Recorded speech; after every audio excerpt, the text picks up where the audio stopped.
I learned pretty quick in prison not to snitch. When I first got to the prison in Dublin, California, my roommates fought all the time. You could hear them in there yelling and screaming, and I thought they were pretty much beating each other up all the time. And I was concerned, so I told my counselor, I said, hey, I think there's a problem in the room next to mine. Well, he told the head orderly, who was also an inmate, to keep an eye out for it. Of course, she went and told them.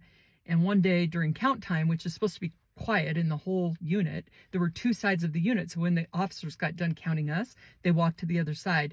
And my neighbors came out and started screaming and yelling, louder's a snitch. And they were doing like police sirens. And right after count, I walked out with my head held high because what I knew, I mean, it made me kind of physically sick. It was just definitely uncomfortable. I was brand new there.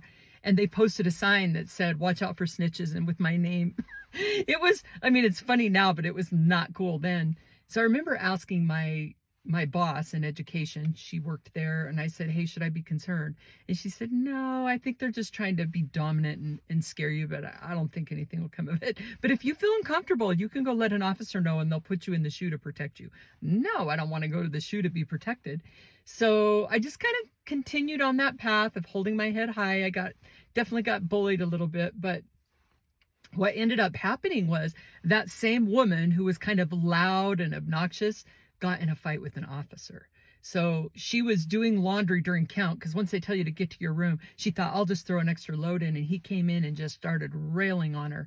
And after that happened, she came to me because I had a blog. So I would write about the prison on my blog and post it online. And she said, I want you to write what he did.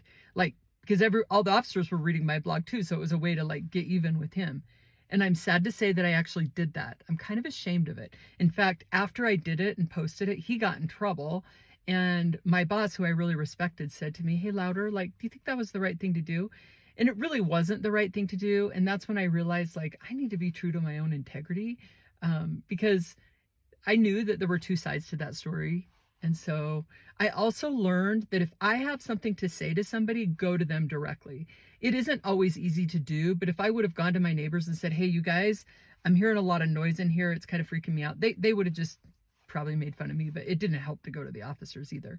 And later on, I got to the point where I absolutely would go tell people if I had a problem. There's no power in complaining behind someone's back. You've got to be direct with them. And I learned that in prison.